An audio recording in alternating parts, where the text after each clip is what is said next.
O relato de experiência racismo obstétrico narrativa de um parto avalia, através da experiência do parto, com aporte no feminismo negro, o fenômeno racismo obstétrico no Brasil. Enquanto o controle dos corpos das mulheres situado no patriarcado, a vida das mulheres é precarizada e desumanizada. O que pode, muitas vezes acontece, incorrer em abortos inseguros e mortes. Não obstante, o racismo em nossa sociedade, herança colonial, atravessa todas as experiências sociais de pessoas negras, não isentando a maternidade. Em perspectiva epistemológica interseccional, propomos discutir o fenômeno racismo obstétrico em duas lentes, sendo a primeira em perspectiva da experiência vivida em coletividade e a segunda pela perspectiva individual.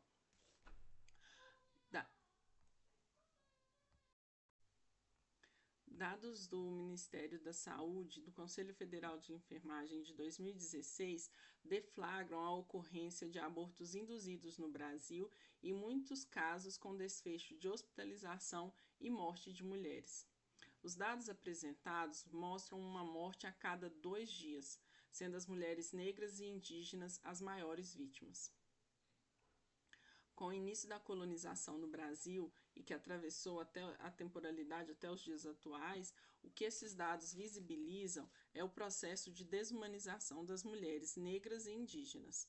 Não obstante, a criminalização do aborto enquanto controle dos corpos e sexualidade de mulheres é herança colonial, capitalista e racista. E revelam a dimensão política que atravessa a experiência da maternidade no Brasil. Problematizar a experiência da maternidade pela ótica patriarcal, colonialista e racista é fundamental nesse trabalho para pensarmos racismo obstétrico como fenômeno coletivo através da narrativa do parto de perspectiva individual. Largamente debatido, o tema violência obstétrica recebeu maior visibilidade no Brasil e na literatura científica. Contudo, para mulheres negras, o racismo institucionalizado e estrutural em nosso país está sempre à frente das mais diversas experiências. Por isso mesmo, nomear racismo obstétrico é reconhecer e problematizar o fenômeno que configura essa experiência. Ou seja, ainda pouco debatido academicamente, a experiência do racismo obstétrico intersecciona-se com a violência obstétrica e o racismo médico. Ainda que a centralidade do debate busque invisibilizar os corpos de mulheres negras racializados. Esse relato de experiência vai na contramão desse discurso e traz à luz não só a terminologia da experiência, como o próprio fenômeno. A racialização da experiência da violência obstétrica tem ganhado destaque na literatura acadêmica à medida que racializamos política, econômica e socialmente a pluralidade das experiências sociais, entre elas a maternidade. Nesse sentido, é importante destacar que há décadas os movimentos feministas reivindicam a descriminalização do aborto em sua agenda. Com avanços e retrocessos, essa luta no Brasil evidencia a disputa de poder e de controle da sexualidade e da capacidade reprodutiva das mulheres. Ainda que racializar o movimento feminista seja uma constante e também nem sempre um ponto de confluência, as mulheres negras reivindicam suas experiências como díspares, haja vista que raça em nosso país vem sempre antes em qualquer experiência social, ainda que o mito da democracia racial tente sublimar e mesmo apagá-lo. E pensando sobre abortos inseguros e mortes, Ana Cláudia Abreu destaca a afirmação de Judith Butler sobre a percepção de qual vida é passível de luto, considerando as questões de raça, etnia, gênero, sexualidade e classe social com distintos atravessamentos desses corpos que assim são submetidos à exposição diferenciada à violência e à morte. Bom, na verdade, o que Ana Cláudia Abreu traz aqui a partir de Butler coaduna com o que outras autoras trabalham e problematizam sobre maternidade. Por exemplo, Patricia Hill Collins, que argumenta sobre os estigmas impostos às mulheres negras e indígenas desde a colonização, e que funcionam esses estigmas como hierarquização de mulheres, com mitos de feminilidade como legitimação de padrão de comportamento, bem como os instrumentos de gestão e controle dos corpos de mulheres negras. A partir dessas considerações, então, é possível pensar na narrativa do parto pelo ocorrido, o fenômeno em si. A minha gestação foi gemelar e ela foi considerada como fator de risco por ser uma gravidez múltipla. Além disso, havia outros fatores de risco, como hipertensão arterial, que é a pressão alta, né, e miomas no útero.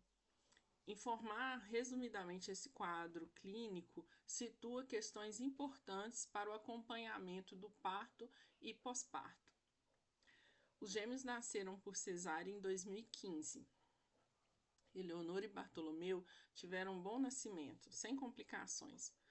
Ambos ficaram em observação no berçário, pois eles me aguardavam sair do CTI.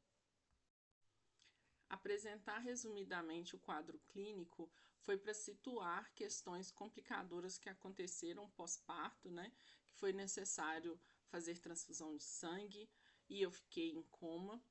E em função de tudo isso, foi necessário retornar ao bloco cirúrgico, né? E fazer nova cirurgia. Essa nova cirurgia foi realizada uma esterectomia sem consentimento do familiar que me acompanhava, que no caso era minha mãe. Além da retirada do útero sem consentimento, ainda junto com esse movimento, um discurso recorrente que se conecta, né, aos estereótipos trazidos por Collins no conceito de imagens de controle, e que dizem respeito ao controle dos corpos e da sexualidade de mulheres negras. O estereótipo das mulheres negras como procriadoras e muito fortes, ou mais fortes que outras, né? Ou mesmo como mulas do mundo, assim como Nina Simone canta em sua música For Women, ou Quatro Mulheres. Quando eu recebi alta do CTI e retornei ao quarto da maternidade, eu fui encaminhada à amamentação dos gêmeos. Eu estava exausta, estava fraca. E mesmo assim, depois de todo esse evento, eu tive que ir caminhando até o berçário. Pode parecer pouco, mas na situação em que eu estava, o mínimo que eu precisava era de um olhar mais afetuoso, mais humano. No entanto, as enfermeiras próximas no plantão conversavam entre si e ignoravam o meu caminhar pausado, o meu rosto suado e frio.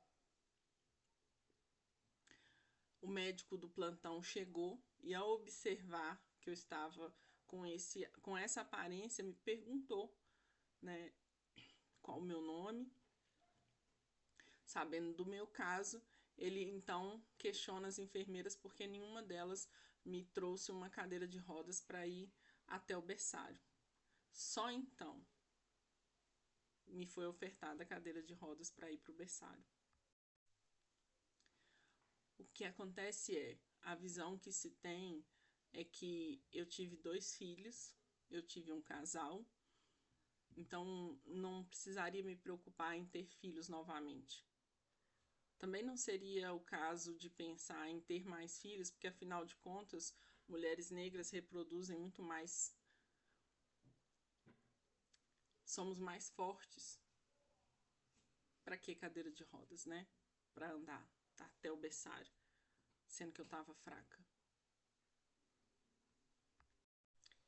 Quais foram os pensamentos e as certezas ou os entendimentos para decidir como que poderia ser conduzido o trabalho comigo?